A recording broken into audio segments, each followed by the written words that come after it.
Hello student, good morning to all of you. आज मैं आपको सामाजिक विज्ञान में आपदा प्रबंधन के अंतर्गत महामारी के बारे में पढ़ाने जा रहा हूँ।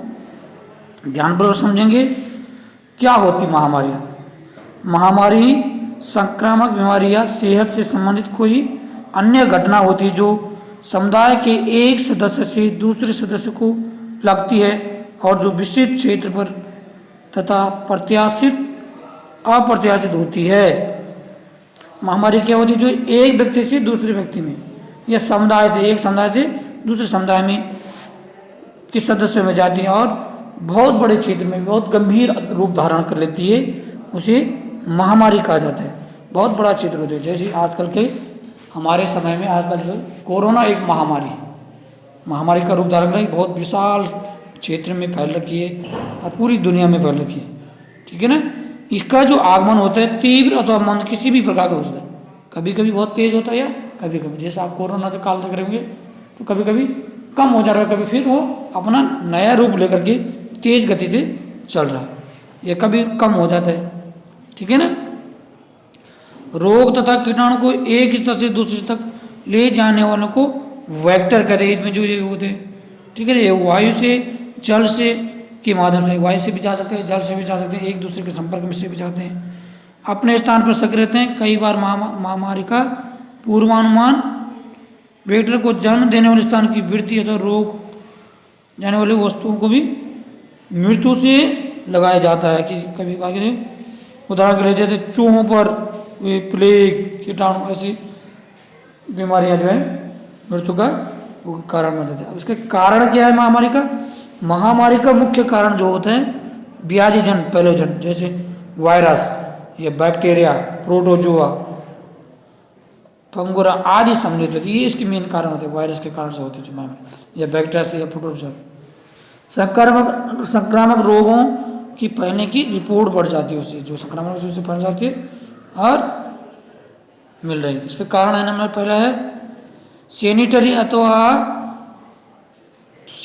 व्यवस्था ठीक न होने से तथा जल अशुद्ध हो जाते हैं। सैनिटरी में पानी को छानने के कारण से जल जब अशुद्ध हो जाता है, ठीक है ना, बैक्टीरिया के पनपने के लिए अनुकूल परिस्थिति पर इसके जो क्या होते हैं, बैक्टीरिया होता है जो उसके कीटाणु को पनपने की अनुकूल परिस्थिति पैदा होती है उसकी, जब शुद्ध जल नहीं मिलता या शुद्ध भोजन नहीं कर पाते।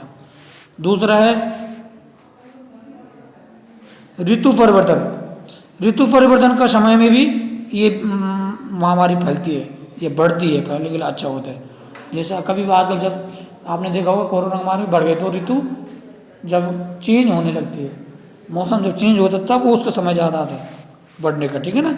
वर्षा ऋतु में मच्छर खूब फैलते हैं, है ना, बस इस कारण से जैसे। और अगला कारण इसका गरीबी और अत्यधिक भीड़ भाड़। जहाँ पर ज़्यादा भीड़ भड़ाक होती है, ज़्यादा वहाँ पर ज़्यादा महामारी वहाँ ज़्यादा फैलती है, या गरीब लोगों के बीच में ज़्यादा, जिनके पास अपने संसाधन नहीं होते या गंदगी रहती है जिनके पास, वहाँ पर जो है ये बीमारियाँ ज़्यादा फैलती है महामारी। अब इसमें है जब महामारी होती है तो इसके जोखिम के तत्व क्या हैं, क्या रिस्क उठाना पड़ता है हमको। ठीक है ना। कहाँ कहाँ इसका नुकसान ज़्यादा होता है, इसका जोखिम का तत्व नहीं, इसका जो है कौन से लोग प्रभावित ज़्यादा होते हैं।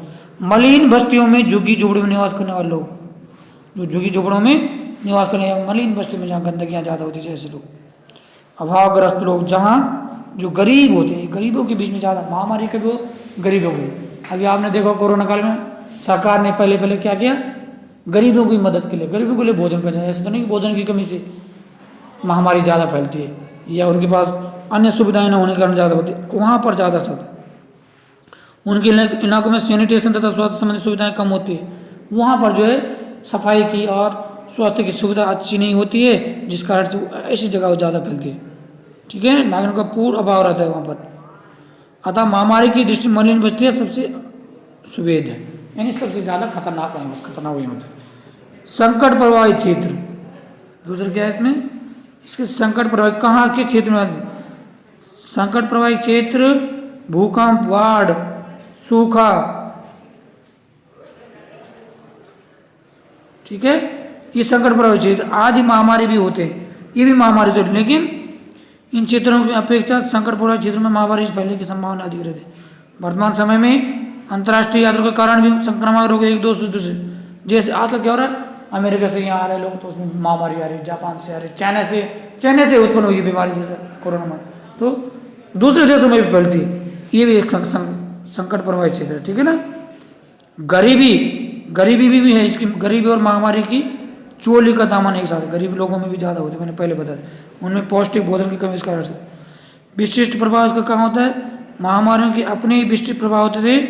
कुछ इस बार तेज बुखार, कंपन, चक्कर आना, उल्टी आना, भूकंप होना, ये है मेन प्रभाव। जिसके लक्षण क्या है इसके, एक तो तेज बुखार आ जाता है लोगों को, कंपन हो जाना शुरू होता है, चक्कर आना, उल्टी आना, भूकंप लगना, ये ज़्यादा महामारी जो भी महामारियाँ होती है, कोरोना नहीं अन्य जो महामारी जो भी महामारी, उनकी ज़्यादातर सभी के लक्षण, सभी के यही लक्षण होते हैं, ठीक है। अब इसमें इसकी युक्तियाँ कैसे इसको ठीक किया जा सकता है, किसी विशेष क्षेत्र में इनके लिए हमने क्या, हम उसको उपाय कर सकते हैं, युक्तियाँ क्या हो सकती हैं, ये युक्तियाँ हैं यहाँ पर।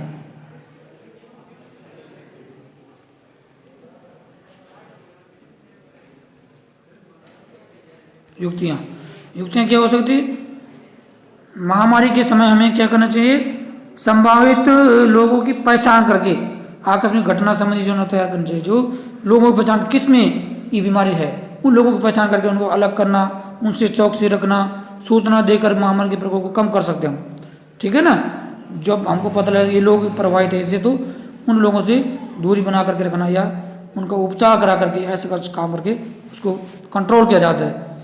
और संबंधित क्षेत्र में स्वास्थ्य सेवाओं का मानचित्र तैयार करके, जिस क्षेत्र में वो बीमारी फैलती है वहाँ स्वास्थ्य सुविधा बढ़ा करके उपचार का संसाधन कर करके, या वहाँ पर मार्किंग कर, जैसे सरकार ने क्या कर देती है, जब वो हो रही तो क्या कर रही है सरकार, उस क्षेत्र को चिन्हित कर ले रही है और वहाँ क्षेत्र में प्रतिबंधित कर दे, लोगों का आना जाना बंद कर दे रही है, मानचित्र बना करके उसको टीका लगाना, औषधि देना, वहाँ पर प्रयोगशाला डॉक्टरों की टीम भेजना, ये इसका हम योजना बना सकते हैं, तैयार कर सकते हैं, ठीक है ना।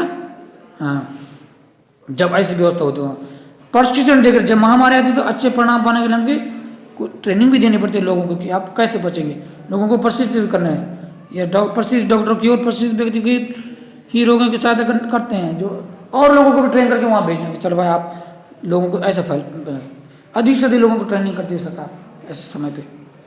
व्यक्तिगत संरक्षण, अपना भी टीकाकरण से या अपनी कुछ साफ सफाई से व्यक्तिगत संरक्षण भी कर सकते, अपनी पर्सनल, और उनको तो करने, लेकिन अपनी भी उसमें सुरक्षा करनी पड़ती है महामारी के समय। अन्य व्यक्तियों में क्या हो गया, सैनिटरी की व्यवस्था में सुधार, साफ सफाई या उसको तुरंत उपचार की व्यवस्था, कीटाणुओं को पैदा न होने से रोकना, अपशिष्ट पदार्थों को निपटान की व्यवस्था करना, जो गंदगी वहाँ का तुरंत उसको सफाई करना, इधर उधर पीना, जल को शुद्ध करना, ये उससे उपचार है, ठीक है। अगला है जनसंख्या, अगला टॉपिक हमारा आज का जनसंख्या विस्फोट। जनसंख्या विस्फोट माने होते जनसंख्या का बढ़ना, तीव्र गति से जनसंख्या, मैंने पाठ पहले भी पढ़ाया था आपको, ठीक है ना। तो उनमें एक बड़ी आपदा, जनसंख्या विस्फोट भी एक क्या है, आपदा। अगर ज़्यादा जनसंख्या बढ़े तो एक आपदा है एक हमारे देश में, ठीक है। जैसे 2004 में भारत में सबसे बड़ी जनसंख्या वाले देश के रूप में चीन को जल्द पीछे छोड़ देगा, ठीक है ना। भारत जो अब ऐसा समय भी आने वाला है जो 2050 तक शायद वो भारत चाइना को पीछे छोड़ देगा। भारत में अति दशक 1950 से ही वृद्धि हो रही है, लगातार वृद्धि हो रही है, ठीक है ना। जनसंख्या के आंकड़े भी मैंने एक दिन आपको पहले पढ़ाए थे। जन्म दर, जनसंख्या क्यों होती है, जन्म दर बढ़ने से, मृत्यु दर कम होने से, ये जनसंख्या का कारण है, ठीक है ना। संसार में ये जो बढ़ रही है, ये भी एक हमारे लिए चैलेंज है, एक महामारी जैसे, ठीक। ये जो जनसंख्या जो है हमारे बढ़ रही है। नेक्स्ट है इसमें, अब इसमें जब जनसंख्या बढ़ गई तो क्या हमारी विपत्ति का कैसे हम आकलन क्या होगा। जनसंख्या संबंधी विशेषताओं का मूल्यांकन करके हम आर्थिक सर्वेक्षण के आधार पर शिशु मृत्यु और प्रत्याशित आयु जैसे सामाजिक जनसंख्या संबंधी तत्व पर ध्यान दिया जाता है। शिशु की मृत्यु दर पर और सामाजिक आयु, प्रत्याशित आयु लोगों के क्या है, इस पर हमारे चिंता के विषय है। इसके अनुसार हमने केरल, गुजरात, आंध्र प्रदेश, कर्नाटक, उड़ीसा, पंजाब, पश्चिम बंगाल जैसे राज्यों ने शिक्षा और जागरूकता के सारे नियंत्रण कर दिए। काफ़ी राज्य ऐसे हैं जिन्होंने शिक्षा के माध्यम से, शिक्षा भी एक माध्यम ऐसा है जो जनसंख्या को नियंत्रण करने में हमारे काम आता है, ठीक है ना। अब देख हमने कि बिहार, राजस्थान, उत्तर प्रदेश ऐसे राज्य जहाँ अभी भी निराश है, वहाँ पर अभी जो है शिक्षा भी इतनी अच्छी नहीं है और जनसंख्या बढ़ती जा रही है, कंट्रोल नहीं हो रही। खास प्रभाव क्या होता है इसके, जनसंख्या विस्फोट से प्रभाव से क्या होता है, निर्धनता की कमी होती है, निर्धनता, लोग गरीब होते जाते हैं। जल जैविक ईंधन, पेट्रोल, गैस, अधिकांश प्राकृतिक संसाधनों, भोजन में कमी होती है, इसकी कमी से होती है, ठीक है ना। आपदा स्थिति पैदा होता है और प्राकृतिक और मानव आपदाओं में वृद्धि होती है इससे।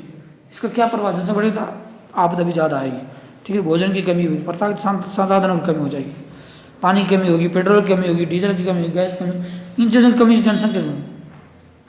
पारिस्थितिकी की धारणा बदल जाएगी क्योंकि मानव पर्यावरण के संबंध में निर्णय संस्कृति का वो करेगा, पारिस्थितिक धारणा भी कम हो जाएगी, ठीक है ना। जो पारिस्थितिक तंत्र है, लोगों को वातावरण सही नहीं मिल पाएगा। भूमि पर मानव को छाप उसके सांस्कृतिक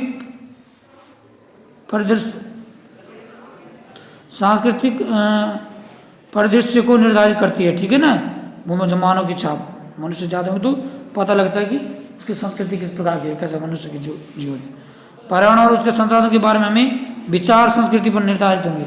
बस्तियाँ, मकानों के सेने, खेतों और सीमाएं इसमें अनिवार्य रूप से परिवर्तित होंगी, इसमें चेंज हो जाएंगी। बस्ती ज़्यादा समझ तो बस्तियाँ बढ़ जाएगी, मकान भी ज़्यादा हो जाएंगे, लोगों के मकान की साइज ज़्यादा हो जाएगी, ठीक है ना। ये सब प्रभाव जनसंख्या से होता है। तो आज के लिए इतना ही, और अपना कार्य करते रहें और इसको अपनी कॉपी पर